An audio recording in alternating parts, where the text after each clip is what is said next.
l'euro a perdu sa valeur. Actuellement, c'est le Bitcoin qui est en train de monter. Le Bitcoin est en train de monter. C'est ça la monnaie numérique. Voilà. Voilà maintenant les dangers. Maintenant, ici, chez nous, ils ont essayé... C'est ce qui s'est passé en 1973. En 1973, avec le problème du pétrole, il y a une disparition de la monnaie.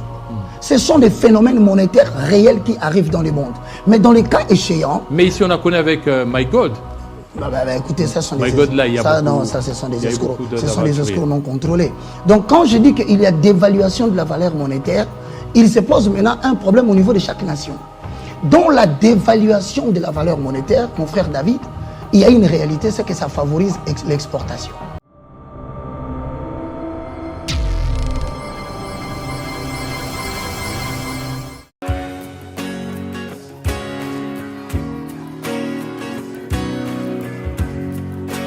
Shalom enfants de Dieu, je suis votre frère, le prophète Paul Fulgence Koussou, le pasteur principal de l'église Emmanuel Rapha. Sur cette vidéo, j'ai deux nouvelles à vous annoncer. La première est, depuis décembre 2021, l'église Emmanuel Rapha est propriétaire d'un terrain grâce à votre soutien, grâce à votre appui. Et ce terrain se situe sur l'avenue Bobila dans la commune de Ngaliema. La deuxième des choses, je viens auprès de vous, mes papas, mes mamans, mes frères et sœurs, vous demander votre accompagnement pour la construction de la dite temple. Nous avons besoin de vous. Nous voulons bâtir ce temple ensemble. Vous voulez contribuer à la construction de ce temple, en tout cas, n'hésitez pas et le Seigneur ne manquera pas à vous bénir. Il y a un numéro M-Pesa qui est affiché au bas de votre écran. Même pour nous contacter, vous pouvez contacter le même numéro. Le numéro est sur WhatsApp ou encore il y a un lien PayPal qui est affiché là-bas. Tout ce que vous avez, vous voulez contribuer à la construction de ces temples. En tout cas, Dieu ne manquera pas à vous bénir. Faites-le non pas pour le prophète, mais faites-le pour l'amour de Dieu et pour soutenir l'œuvre de Dieu. Si une fois l'église Emmanuel Rapha où le prophète Fulgence a été une bénédiction pour vous, pour votre famille, pour votre nation, alors n'hésitez pas à être aussi une bénédiction pour l'œuvre dont il est pasteur. Que Dieu vous bénisse. Shalom chez vous.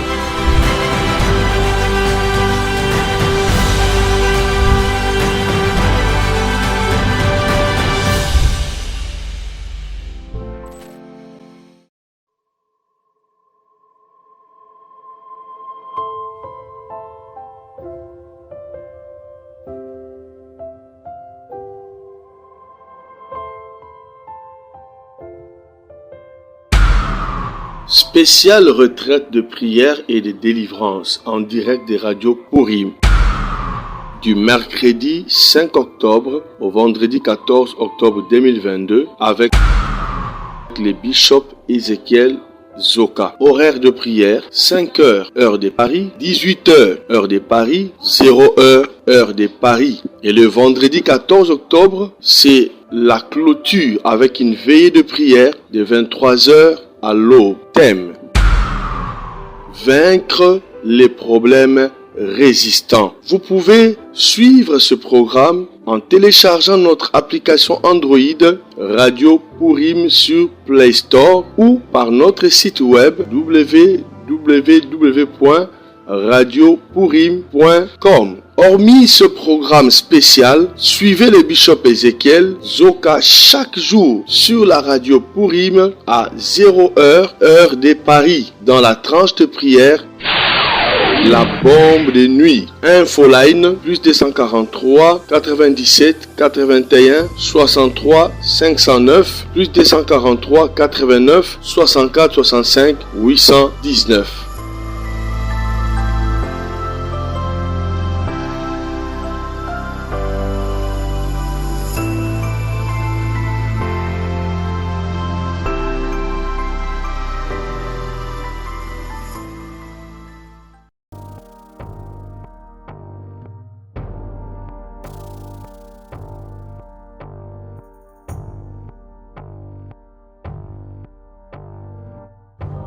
L'économie, le social et aussi la guerre dans l'Est de la République démocratique du Congo, les scandales dans les églises, quel rôle, que pense certainement les tenants des églises en République démocratique du Congo. Nous allons en parler avec lui-même, il s'appelle le moindre, Roger Baka, évangéliste. Bienvenue.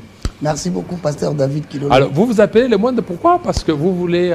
Non, c'est un nom prophétique. Prophétique. C'est prophétique parce qu'il est écrit dans la parole de l'Éternel que le plus petit deviendra un millier, mais le moindre deviendra une nation puissante. Moi, l'Éternel, j'ai atterri ces choses à leur temps. Donc, je suis très lié à ces messages prophétiques. Donc, vous êtes le moindre. Oui, mais je vais me multiplier au millier. Voilà, au milieu. Et nous deviendrons de plus en plus nombreux, ceux qui réfléchissent comme ça. Voilà, vous êtes là le moindre, mais il y a beaucoup de scandales dans nos églises, beaucoup actuellement. Il y a afropétage, il y a ces pasteurs qui amènent des danseuses dans un culte, qui font des défilés, et puis ça circule. C'est compliqué, Roger Baka. Bon, je te dis merci, mais moi je pense que nous sommes en train de traverser une transition. Une transition qui est en même temps une zone de turbulence internationale, mondiale, tant sur le plan politique, économique et surtout sur le plan religieux, pour ne pas parler de la spiritualité.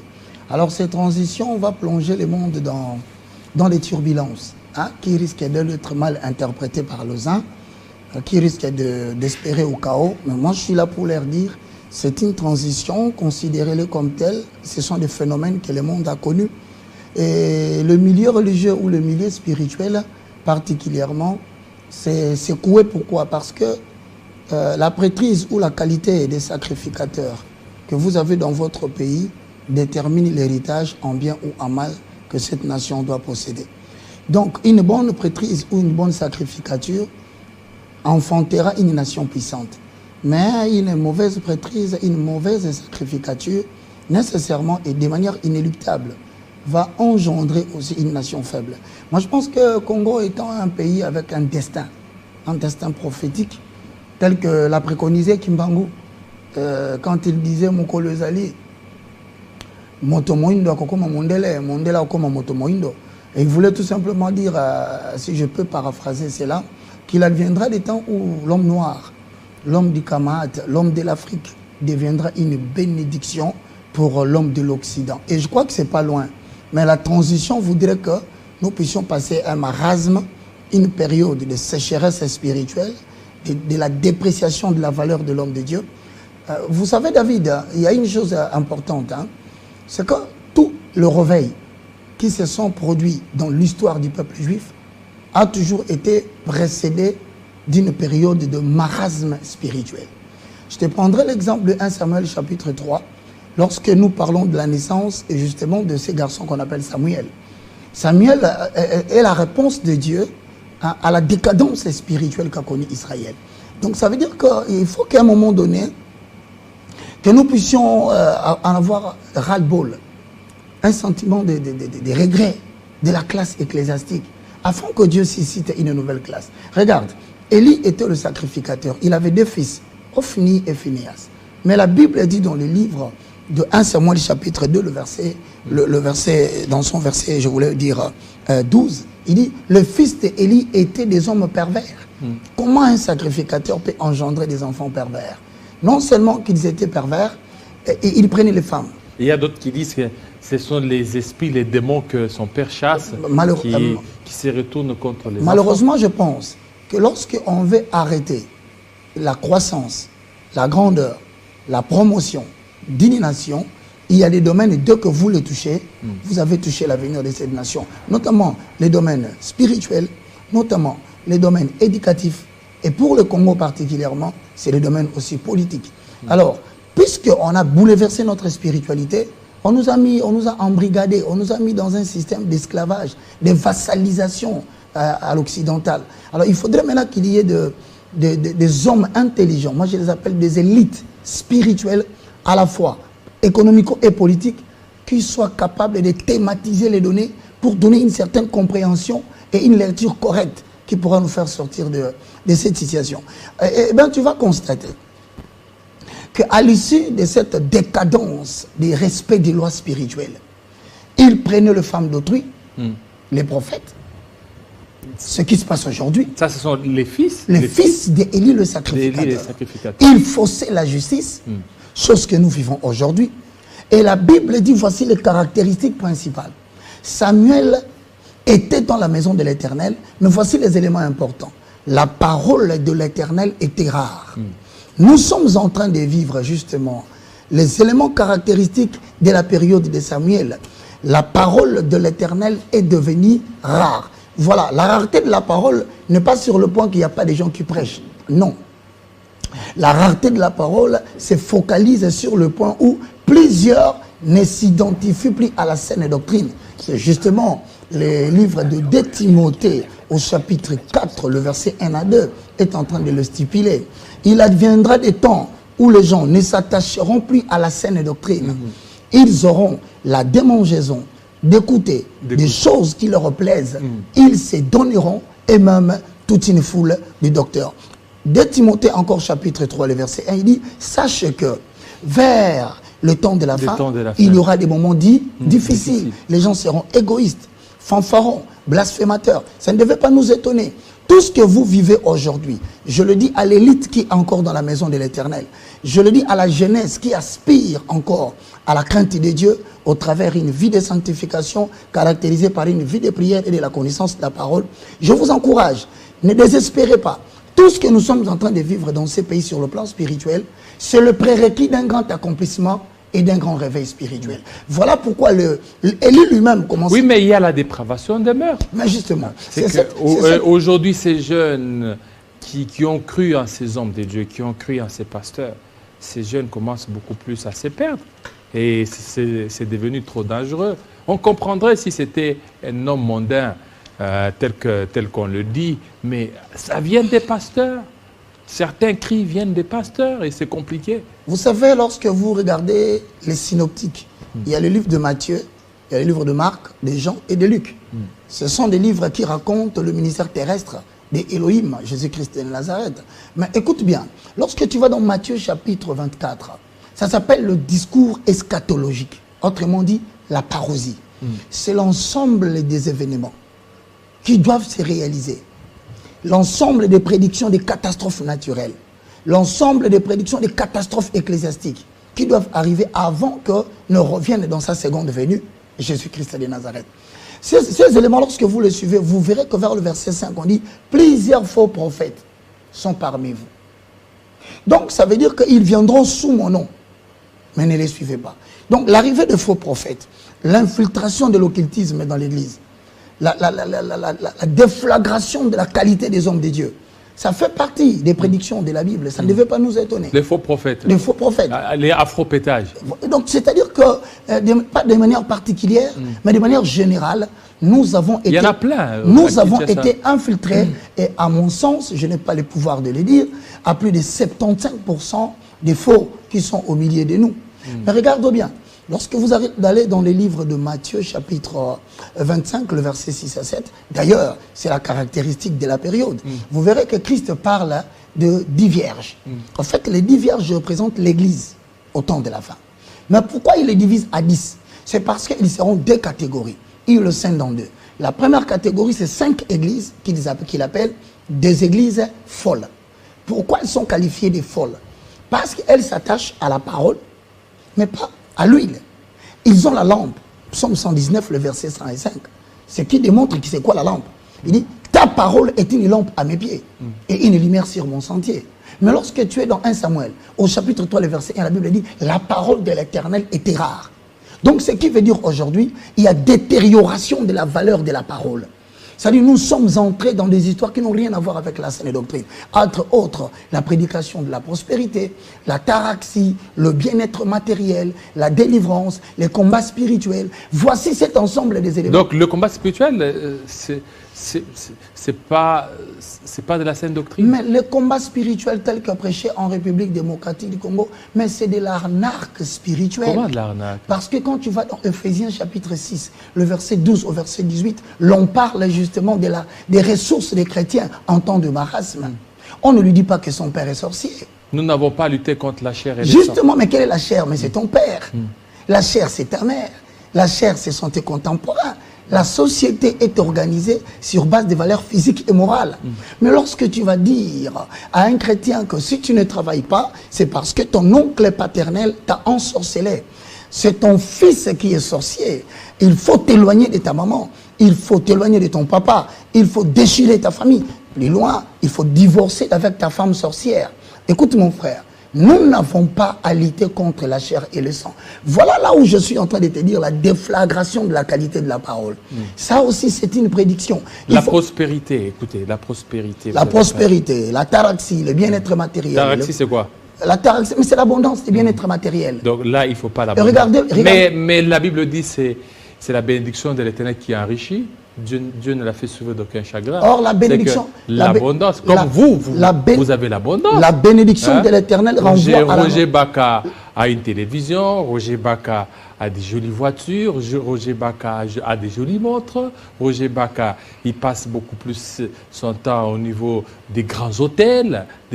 C'est que vous avez l'abondance. Vous ne vivez pas comme n'importe qui ici. Voilà, moi je pense qu'aujourd'hui, nous devons relativiser les choses pour annoncer à certaines personnes la différence qui existe entre ce que nous appelons la croissance, le succès et le progrès. La croissance, c'est lorsque Roger Baka multiplie une voiture, il en a deux. On peut parler de la croissance. Augmentation infinie. En plus, ce n'est pas n'importe quelle voiture. Hein. Bon, on en vient. Lorsqu'il augmente encore une chaîne de télévision, c'est la croissance, parce que c'est sur le plan matériel. C'est la croissance des éléments matériels. Mais la croissance des éléments matériels est la résultante de la crainte de Dieu. Parce que la Bible dit, la crainte de l'Éternel est le commencement de la sagesse. La sagesse, c'est justement la modération qu'on allie à l'intelligence que l'on a. Alors, si quelqu'un veut se comparer à moi par rapport au matériel, il commet une erreur grave. Parce qu'au-delà de la croissance, tu dois entrer dans la zone du succès. Mais la zone du succès, c'est quoi? C'est lorsque la croissance des éléments est accompagnée de l'éthique. Vous ne pouvez pas dire que vous avez du succès dans ces pays parce que les gens vous saluent en cours de route. Non. La croissance accompagnée de l'éthique est appelée succès. Alors maintenant, quand tu dis que, bon, voilà, Roger Baka, il a ça, non. Moi, je pense que pour entrer dans la zone... Parce qu'il y a des gens qui disent, vous voulez prêcher aux autres contre l'abondance ou la taraxie, alors que vous en avez autant. Moi, je leur dis au contraire, la richesse et l'abondance d'un homme, c'est l'éthique. Et j'ajoute encore que le respect de la déontologie fait de toi un modèle qui se reproduit. Retenez mon frère David, dans l'histoire de l'évangélisation et de la prédication, vous pouvez enseigner ce que vous connaissez, mais vous ne reproduirez que ce que vous êtes. Donc pour se reproduire, il faut que la qualité de votre reproduction soit respectée par les normes de la société et par Dieu. C'est pourquoi je parle justement de l'éthique. Quand tu vois quelqu'un parler des biens matériels, de l'abondance matérielle, sans faire appel à l'éthique, surtout pour entrer dans la zone du progrès, ça demande encore la morale. Alors, à ce moment-là, quelqu'un qui a des biens matériels, qui n'a pas d'éthique, qui n'a pas de morale, vous pensez vraiment que cette personne vit dans l'abondance? Mais c'est l'homme le plus pauvre de la société. Voilà pourquoi je dis que cette église, qu'on qualifie de l'église folle, c'est l'église qui prêche justement l'abondance matérielle sans faire appel à l'éthique et à la morale. Mais écoute-moi bien, quand est-ce que l'éthique et la morale jouent le rôle dans la vie de quelqu'un? Mais c'est lorsque l'huile est à la base de sa lumière. L'huile, c'est le Saint-Esprit. Le Saint-Esprit va te donner la déontologie de la bénédiction. Ça veut dire quoi? Dans le livre de Jean chapitre 14, le verset 16, quand viendra le Saint-Esprit, il vous enseignera toutes les choses. Il vous éduquera. Il vous montrera les chemins de Dieu. Moi, je pense, il ne parlera pas de lui, mais il parlera des choses qu'il aura entendues au Père. Moi, je pense qu'aujourd'hui, on doit faire ce qu'on appelle une remise en question de l'histoire de la religion en République démocratique du Congo. J'appelle ça un état général des églises de réveil. D'ailleurs, je tiens à... Et qui va accepter ça? Parce que déjà... Non, mais vous n'avez pas. Vous n'avez pas. L'église des réveils est plurielle en RDC. La spoliation des tissus économico-politiques et sociaux de la RDC, personne ne l'a accepté. Le menteur, le spoliateur spirituel. Mais ils l'ont fait sans l'autorisation de quelqu'un. Pourquoi nous, lorsqu'on va vouloir faire un état général, pour restructurer les choses, on aura besoin de l'autorisation de qui que ce soit? Oui, et d'ailleurs, je tiens à t'informer... On risque de vous taxer d'antichrist. Mais alors, lorsqu'ils ont prêché la prospérité matérielle que les Congolais n'ont pas obtenue, lorsqu'ils ont prêché la taraxie que la population... Aujourd'hui, la situation économique, elle est grave. Le marasme est devenu grave. La hausse des prix dont on parlera maintenant. Est-ce que vous savez qu'il y a une fuite des capitaux au niveau des églises? Au niveau des églises? Oui, des capitaux financiers, mais des capitaux humains. Oh, qu'est-ce que vous voulez dire? Je voudrais vous dire Vous voulez que l'église commence à payer l'impôt? Il y a une classe politique, il y a une classe ecclésiastique qui a embrigadé la main-d'œuvre congolaise. Par conséquent, matin, midi, soir, Bopesa, donné vous sera donné. Dans quel pays de la religion chrétienne où on a appauvri la population pour enrichir une certaine catégorie de pasteurs? On a enrichi qui les pasteurs? Mais bien sûr. Mais comme vous là, vous êtes riche. La différence, moi je ne suis pas pasteur. Moi je suis évangéliste, c'est-à-dire j'exerce le ministère de la propagation de l'évangile. Mais vous êtes à la tête d'une commune? Non, non, je ne suis pas à la tête d'une église. Vous n'êtes pas à la tête d'une église? Non, non, non, non, non. La tête de l'église, c'est Jésus. Oui, mais quand vous prêchez, parce qu'on vous voit... J'ai une université... Il y a plus... On va nous aider là, on va vous donner. J'ai une université de la foi chrétienne. Dieu ne nous a pas demandé à multiplier des églises dénominationnelles. UFC. C'est du FEC. Moi, je suis dans l'université de la foi chrétienne. J'enseigne des fondements. Pas de dîmes. Pas de dîmes. Pas d'offrandes. Pas de frais d'inscription. Ah. Maintenant, on y va donc. Pour vous, la dîme, c'est pas biblique, c'est pas... Mais mon cher, si tu veux qu'on s'étale là... Oui, allez-y. Comme on a d'autres points, on ira. Oui, on va parler, ne vous en faites pas. On va parler de l'économie, on va parler de... Puisque tu parles de la dîme. Moi, je veux te poser une question pour ceux qui nous suivent à partir de la maison. Si tu leur poses la question, pourquoi vous percevez la dîme, ils te diront parce que c'est depuis le sacerdoce d'Aaron. Mais avant les sacerdoces... Non, mais la dîme a commencé avant. La dîme, c'est sous Melchisedec. Ben, voilà, puisque le nom est sorti de toi, qu'est-ce que signifie le nom Melchisedec? Le nom Melchisedec veut tout simplement dire le roi de justice, le roi de Salem. C'est un nom qui a une signification. Et ce nom, selon Hébreux, chapitre 8, le verset 7, Hébreux, chapitre 10, le verset 1, l'Ancien Testament prêche l'ombre des choses à venir et non l'exacte représentation. Alors quand tu me parles de Melchisedec, il faut d'ailleurs, dès le départ, que tu te dises que tu me parles de l'ombre. Parce que tu ne peux pas parler de Melchisedec sans dire qui est le vrai Melchisedec. Parce que Melchisedec est identifié par rapport au fait qu'il n'a ni généalogie. Et lorsque tu vas dans la naissance de Jésus-Christ de Nazareth, tu constateras que ce qu'on appelle réellement le roi de justice, le roi de paix, c'est Jésus-Christ. Pourquoi? Parce qu'il n'a pas de généalogie. Avant de parler de la généalogie, prenons Genèse 37, on parle de Jacob, voilà, telle femme, tels enfants. Mais Jésus, sa venue au monde, n'a pas connu la contribution de l'homme. Joseph a été disqualifié avant que Marie ne soit enceinte. Pour compléter les paroles prophétiques de Genèse, lorsque Dieu donnait la condamnation, il a dit, toi femme, je mettrai inimitié entre toi et la postérité de la femme. Il n'a pas dit la postérité de l'homme. Première similitude entre Jésus et Melchisedec. Ce Melchisedec, roi de Salem, roi de paix. Et on dit aujourd'hui, Abraham est venu donner la dîme de tout à Melchisedec. La question se pose, si nous nous renvoyons à ton exemple de Melchisedec, alors je demande à ceux qui me suivent à la maison, Melchisedec est un immortel. Melchisedec n'a ni père ni mère. Melchisedec, personne ne connaît quand il est né et quand est-ce qu'il est mort. Alors, Abraham donna la dîme à un immortel. La dîme de tout. Mais maintenant, dis-moi, c'est sans contredit, comme la Bible le dit. Il est donc sans contredit que c'est le supérieur qui bénit l'inférieur. Mais posez-vous la question, entre Abraham, mortel, Melchisedec, roi, qui doit bénir l'autre? C'est Melchisedec qui doit bénir Abraham. Mais comment Abraham va bénir son supérieur? Donc, il fallait restaurer la dîme à l'échelle de Melchisedec. C'est-à-dire quoi? Mais le sacerdoce d'Aaron, tu vois maintenant que les hommes sont en train de donner la dîme aux mortels. Alors que la dîme ne peut pas être donnée à un mortel. Alors il faut donner à un immortel. Voilà parce que tu as parlé de Melchisedec, c'est pas moi. Alors il faut quoi maintenant? Voilà pourquoi ceux qui donnent des le dîmes. sacerdoce de Melchisedec est intransmissible. Voilà pourquoi Hébreux dit que Jésus-Christ et son sacerdoce est intransmissible. Il a récupéré les sacerdoces. Et par conséquent, la dîme ne doit pas être donnée à un mortel. Et ne parlons que de ça. Deuxième fait, puisque vous parlez de la dîme, selon le sacerdoce d'Aaron, vous savez qu'Aaron, c'est un sacerdoce qui a été institué par un homme. Il s'appelle Moïse.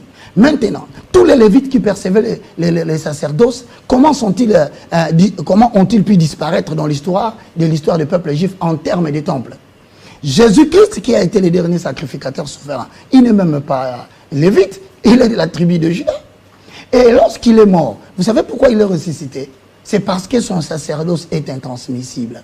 Vouloir reprendre l'argent de la dîme pour le donner à un homme, c'est faire de la fausseté évangélique. Donc ceux qui perçoivent des dîmes Ils sont dans la fausseté. Ils sont dans la fausseté. Fausseté évangélique, et pourquoi? Parce que si tu rentres dans les modèles de Melchisedec avec Abraham, Abraham a donné... Mais Roger Bach est devenu... il est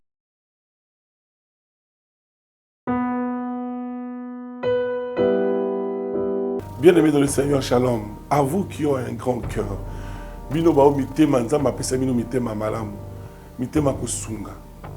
Fondation Alain Dele na orphelinat Christ Rédempteur, bana posa na bino, bana posa lisungi na bino, bano baboti bakenda, bano bazala moya kotanga te, bato bana besoin lisungi, bino bato wana mitema malamu, to wana posa ya lisungi na bino na orphelinat Christ Rédempteur, la Katia Fondation Alain Dele. Kanise loko. Eza yondolo bakie, ozanzambe ya bana bitike, yo mokolo bakie, osungaka basi bakufela mibali, pona nini pasi ya boye o nzambe. Ils ont besoin de vous, de votre pain, de votre bouteille d'eau, de votre soutien. Et ça serait une bénédiction pour vous et pour votre famille. Que Dieu vous bénisse.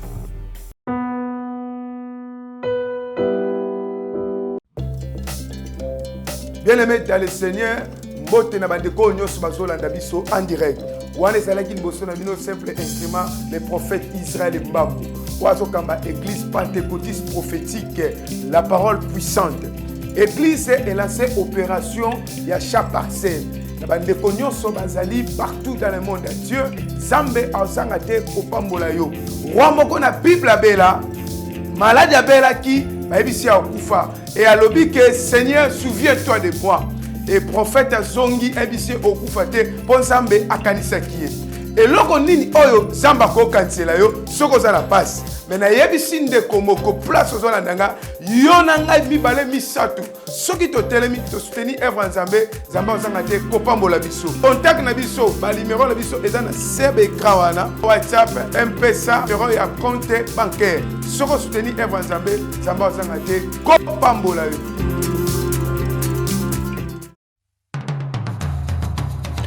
Vous êtes et voulez-vous investir à Kinshasa? Voulez-vous réjouir de vos business?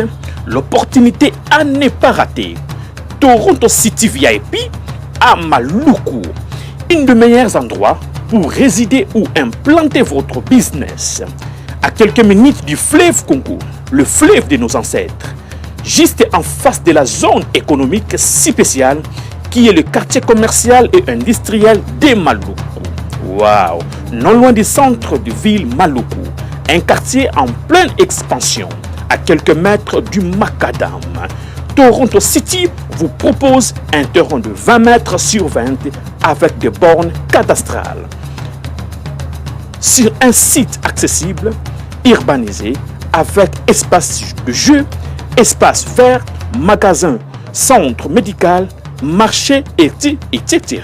Nous disposons de terrains de 20 mètres carrés à un prix abordable.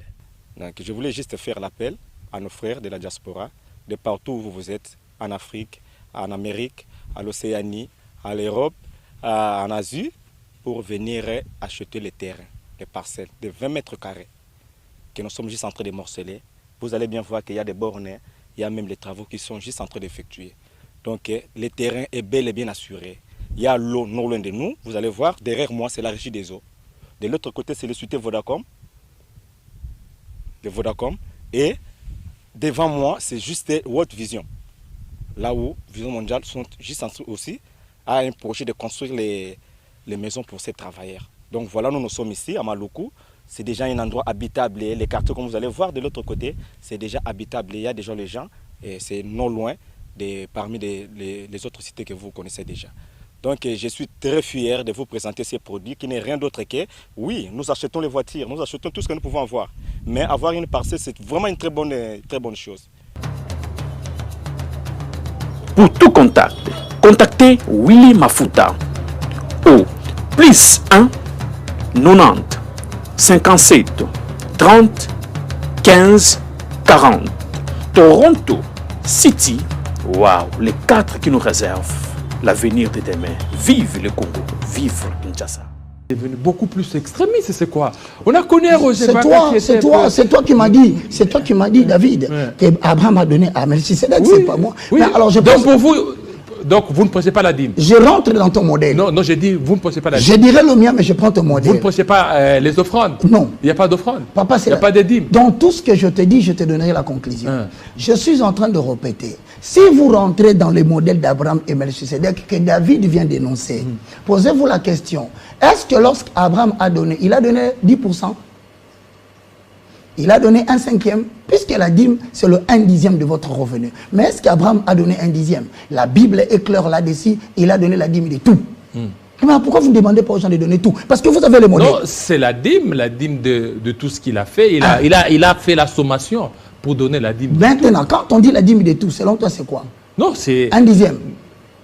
Oui, c'est 1/10. C'est faux. 1/10 de ce que vous avez. C'est faux, pourquoi? Parce que la loi n'est pas rétroactive. La loi de la dîme sur le 1/10 est venue sur la montagne de Sinaï. Et Moïse est quelqu'un qui est venu après Melchisedec. Mais la dîme n'est pas 1/10. Non, la dîme est devenue 1/10 avec la loi de Moïse. Mais avec Abraham, on n'a pas stipulé cela. Donc il ne faut pas inventer de peur d'être châtié par les malédictions. Donc pour vous, les églises qui prêchent des dîmes et des offrandes ne sont pas des dieux. Mon cher, je suis en train de répéter aujourd'hui que tous ceux qui perçoivent la dîme par contrainte commettent une erreur grave. Parce que dès Corinthiens chapitre 9, si vous lisez, dit Dieu aime celui qui donne avec joie, sans tristesse ni contrainte, avec l'exercice de sa propre volonté. Bref, je suis en train de dire à tous ceux qui nous suivent, mesdames et messieurs, j'ai failli, lorsque nous suivons David, nous allons aller un peu plus loin et nous risquons de ne pas pénétrer les autres éléments. Non, ça c'est vraiment très important. Je préfère que tu le prennes comme un point. Oui, voilà, ça c'est un point très important. Maintenant, il y a cette histoire de la hausse des prix. C'est-à-dire qu'on passe vite parce qu'avec vous, il y a beaucoup de matières, surtout quand je vois vos publications Université Foi Chrétienne. Mais la hausse des prix, Roger Baka. Bon, alors, tout à l'heure, vous avez évoqué quelque chose de très important. Vous avez dit il y a eu la fuite des capitaux dans nos églises. Allez-y. Mais je vais être bref pour cet élément. Je suis écœuré. Je suis choqué. Pourquoi je suis choqué?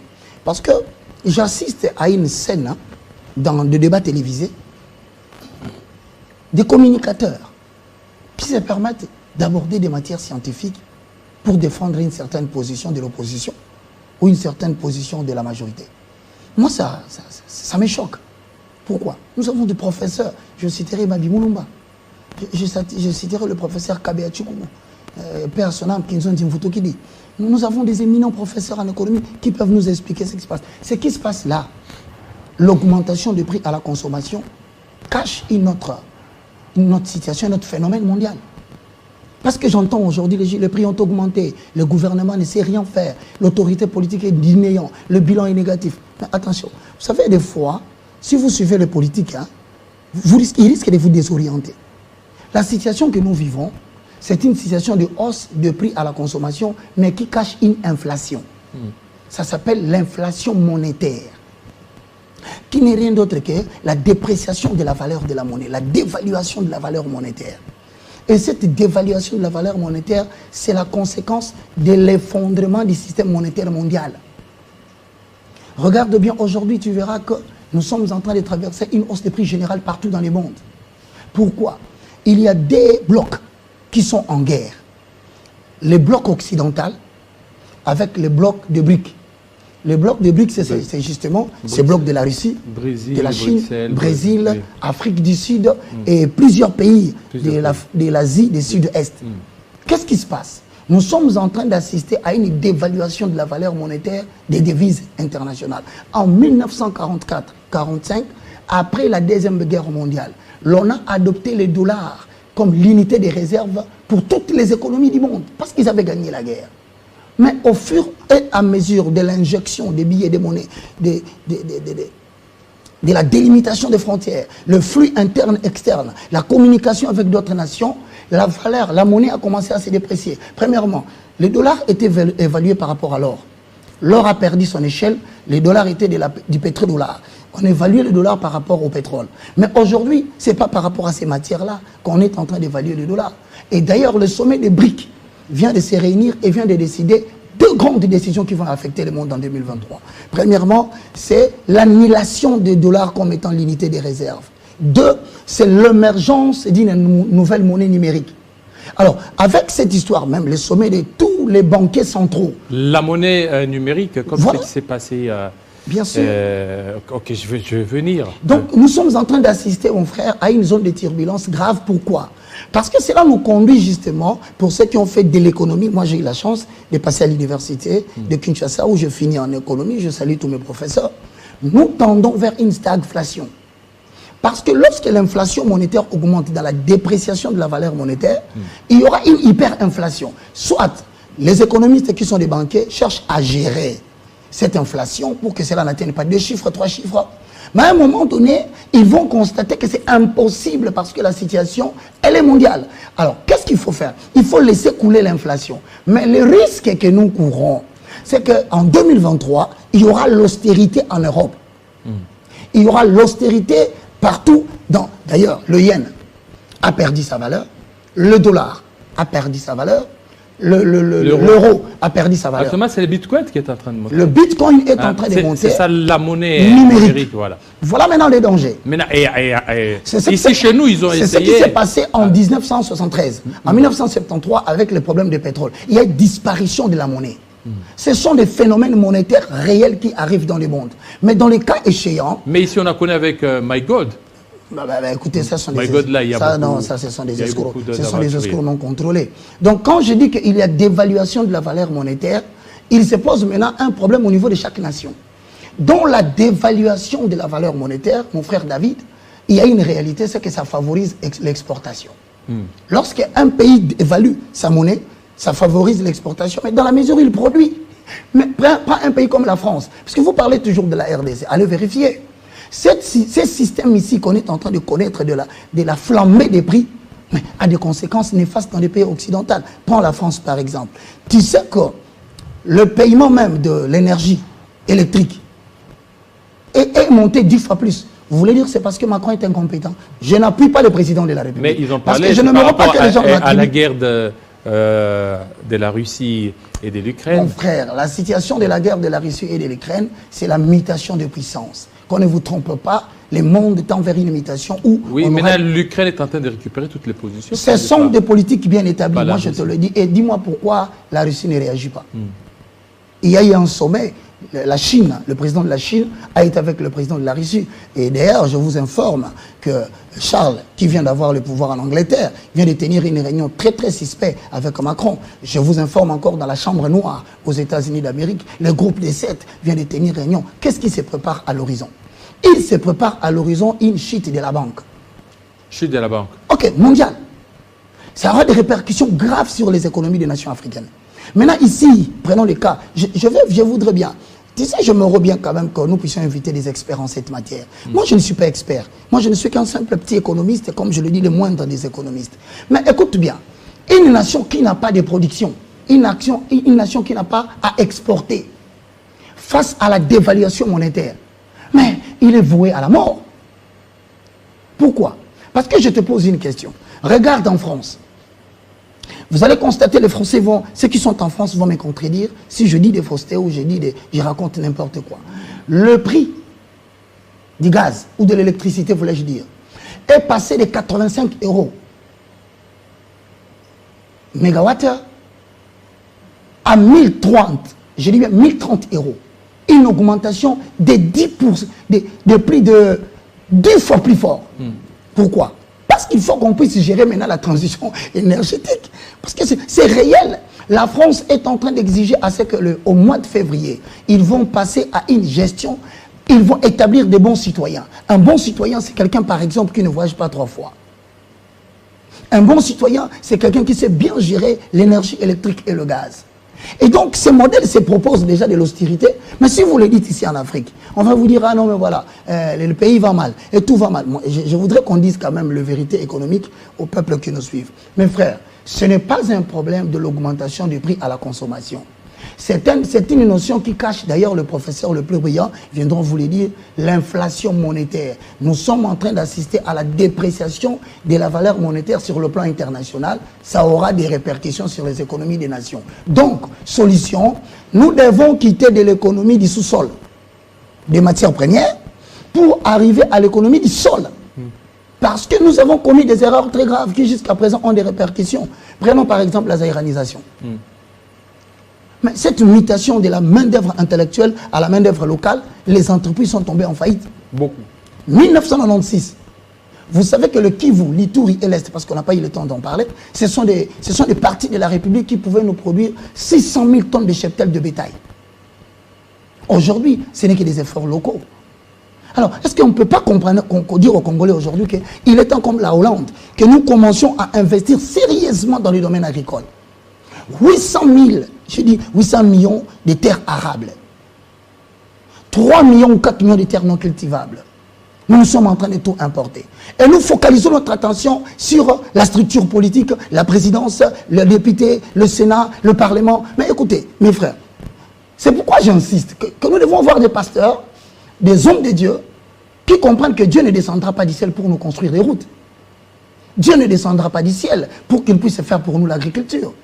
Cette main-d'œuvre qui échappe à la nation peut être utilisée pour l'agriculture. Ça s'appelle colossaux. Des fonds qui se font dans les églises. Des fonds à l'église. Peuvent créer des microcrédits pour des mamans.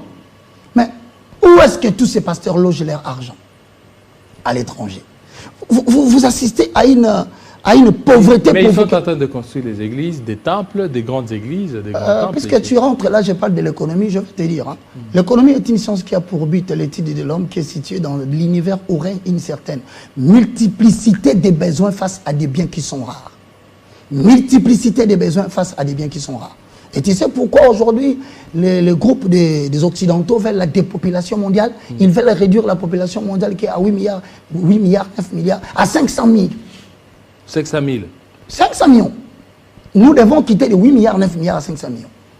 Donc, nous allons assister à une scène où ils vont tout faire. Pourquoi? Parce qu'il y a déliquescence, il y a décroissance entre le bien disponible et la croissance de la population. La population s'accroît de manière géométrique, alors que les ressources qui doivent prendre soin de la population qui accroît, cela crée des déséquilibres. Nous n'avons plus de moyens pour prendre en charge toute la population qui se multiplie. Donc ils vont vouloir faire quoi? La dépopulation mondiale. D'où la notion de Covid.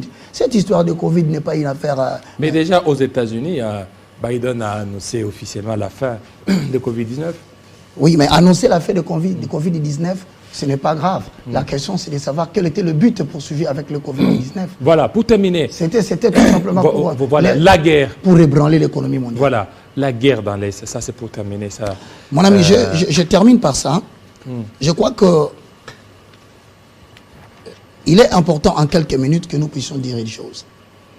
La situation qu'est en train de connaître la République démocratique du Congo est une situation qui date de longtemps. Lorsque vous regardez bien vers le 14e et le 15e siècle, la Confédération des puissances mondiales avait l'habitude de faire des conquêtes en Afrique. D'où Diego Cao a découvert l'embouchure du fleuve Congo. Et lorsque tu regardes ça très bien, tu verras que la découverte de cette embouchure, avec quelques explorateurs, d'autres sont venus, notamment David Livingstone, Jean de Dieu, et ils étaient un peu nombreux là. Et si je n'oublie pas, je vais encore citer, excusez-moi, je ne peux pas botter l'histoire en touche. Nous avons aussi Henri Silverman, excusez-moi, mais ça, mes amis, nous sommes en direct, les documents ont compliqué. Voilà 5 éléments importants où j'en citerai 4. Avec la politique de conquête, l'Est de la RDC appartenait aux Allemands. L'Est. Ouais. Avec la communauté de puissance, les Katanga appartenaient aux Anglais. Avec la communauté de puissance, le Kivu appartenait aux Portugais. Et dans la communauté de puissance, les Français ont obtenu le Poul Malébo, entre autres Kinshasa, Bandundu, Bas-Congo et l'Équateur. Donc c'était vraiment partagé. Hein? C'est pourquoi on a appelé l'État indépendant du Congo. Lorsqu'ils ont réuni tous les éléments, il fallait trouver une tutelle. La Belgique n'a colonisé aucun État. Regardez bien en Afrique. Aucun. Pourquoi on parle seulement de la RDC? C'est pour la simple raison que lorsque David Livingstone alla donner des informations au roi de la Grande-Bretagne, celui-ci avait donné pour épouse sa fille au roi de la Belgique. Alors on a choisi la Belgique comme étant un État de tutelle, mais pas copropriétaire, pour pouvoir bien gérer cette zone économique afin que la RDC aujourd'hui dont nous parlons puisse servir d'une zone économique et des ressources économiques en temps de marasme. Comprenez bien la chose. Un acte juridique a été signé. Et cet acte juridique consacre que la RDC ou l'État indépendant du Congo est un État consensuel. Et que toutes ces nations de puissance doivent se retrouver dans la gestion du sol, du sous-sol et de l'espace aérien de la RDC. Mais malheureusement, mon frère, la mégestion du roi a fait qu'une deuxième réunion s'est tenue. C'est comme ça qu'en 1908, nous allons entrer dans l'État indépendant du Congo jusqu'en 1960 où nous aurons la République démocratique du Congo. Mais vous avez un document que je vous ai montré. Oui, oui. C'est un document conjoint de la signature, voilà. Voilà, le document est là. Vous allez constater que ce document consacre l'indépendance de la République démocratique du Congo entre l'État belge et le Congo. Regardez bien, vous verrez, le Premier ministre belge va signer et le Premier ministre de la RDC va signer, notamment Lumumba. Je vois là. Une petite signature là, mais regardez, du Premier ministre congolais. Mais regardez la signature du Premier ministre belge. C'est une très longue signature. Ça s'étend de son angle de signature jusqu'à l'angle de signature de la primature de la RDC. C'est un message. Quelle est cette signature qui peut violer l'espace de signature de l'autre? Donc moi je pense que aujourd'hui, comme ces gens ne se retrouvent pas déjà à travers ces documents, qui d'ailleurs ne peut pas consacrer l'indépendance à la RDC, parce que l'acte juridique créant la République démocratique du Congo en tant qu'un État consensuel qui doit servir de ressources minières, sol, du sous-sol pour les États de puissance n'a pas été abrogé. Voilà pourquoi ces gens, en qualité de multinationales, vont continuer à alimenter la guerre à l'Est. D'où l'emprise de Bunagana. D'où l'instabilité à l'Est. Il faudrait qu'il y ait des leaderships pour que nous puissions trouver la solution. Oui. La première, nous devons rentrer dans la table des négociations pour que nous puissions discuter sur le revenu sharing. De manière paisible. Donc, il faut s'entendre. Il faut s'entendre. Où vous vous entendez, où l'Ouganda et le Rwanda deviendront des pays producteurs de matières premières de la RDC. Regardez bien, lorsque Gbagbo ne respecte pas les protocoles d'accord pétrolier avec l'Europe, il va se passer un événement. Le Burkina Faso est devenu premier producteur de cacao. Comment le Burkina Faso, qui ne produit pas de cacao dans l'histoire de la géographie mondiale, va se retrouver premier producteur? Pourquoi? On a déstabilisé Gbagbo, il est tombé. Alassane Ouattara venant, la production du cacao est revenue en Côte d'Ivoire. Voilà comme ça, le colombo-tantalite, l'iranium, tout ce qu'ils perçoivent là-bas. Si nous ne négocions pas et que nous n'alertons pas la population, parce que les politiques, étant donné leur position machiavélique, ont du mal à éduquer la population par des vérités que je dis. Moi, je regarde la population en face. Donc, il faut négocier. Soit nous revenons à la table des négociations pour discuter le revenu sharing. Parce que ces gens, que j'appelle la communauté de puissance, disent à toutes nos autorités politiques qui n'ont pas le pouvoir de le dire à la télévision, que lorsque vous voulez avoir une certaine parcelle d'impérium de la présidence des États africains, mettez-vous en tête que vous avez soit 70% pour l'Occident, 30% pour vous. Mais écoutez maintenant, si vous refusez, ça s'appelle le Ordo Abkao. Ils vont semer les chaos dans votre pays. Comment semer les chaos? Ils vont déstabiliser la situation économique de votre pays. Ils vont dévaluer la vente de vos produits miniers. Alors pour terminer, le deuxième leadership, c'est quoi? Le premier, c'est revenir à la table des négociations. Et deuxième? Le deuxième, c'est fermer les frontières. Ah, il faut fermer les frontières. Et on prépare une armée conséquente dans la nation. Voilà. Alors il faut être conséquent sur ce point. Parce que si la population ne supporte pas l'austérité, il va livrer le président. C'est comme ça qu'ils l'ont fait avec plusieurs présidents. Alors, regarde, Mobutu n'est pas bon, Mobutu n'est pas bon, Mobutu n'est pas bon, Mobutu a détruit le pays. Et on se retrouve avec Kabila Père. Kabila Père, non, mais à un moment donné, le monsieur s'est battu jusqu'à ce qu'il nous a créé cette... la réserve monétaire que nous avons et nous n'avions pas de dette extérieure. Il a été assassiné par qui? Par les Occidentaux. Kabila fils vient. D'ailleurs, moi je le salue. Je ne dis pas qu'il est parfait, mais je le salue. Mais c'est un homme qui s'est battu avec les Occidentaux jusqu'à ce que, il faut le dire, lui aussi avait ses arrière-gardes qui, par exemple, les gens peuvent interpréter de leur manière. Je ne vais pas entrer là-dedans. Mais aujourd'hui, nous avons le président Félix Tshisekedi. Mais qu'est-ce qu'il ne subit pas? Est-ce que vous pensez que le président ici, Tshisekedi, n'a pas des injonctions qui lui viennent de l'extérieur? Vous pensez vraiment qu'il n'a pas des contrats qu'il a trouvés sur la table, qu'il est obligé d'honorer et il se bat pour ne pas le faire? Moi, je crois nous devons avoir des élites spirituelles, intellectuelles, qui doivent faire le travail de parler à la population, parce que la population ne veut plus écouter les politiques. Merci. Population congolaise, Je vous salue. Congo ne va pas s'effondrer. Réveillez-vous. Renouvelons la classe ecclésiastique, notamment en exigeant qu'il y ait un certain niveau intellectuel pour l'élite de la prêtrise. Deuxièmement, revoyons notre système éducatif. Troisièmement, demandons aux politiques d'arrêter d'attendre les chaos et de vouloir avoir la confiance de la population. Merci. Mesdames et messieurs, c'était le moindre des Merci beaucoup. Le plus petit. Le moindre. Ça n'est fini, fidèles téléspectateurs. Restez branchés sur Télé 50 et à très bientôt.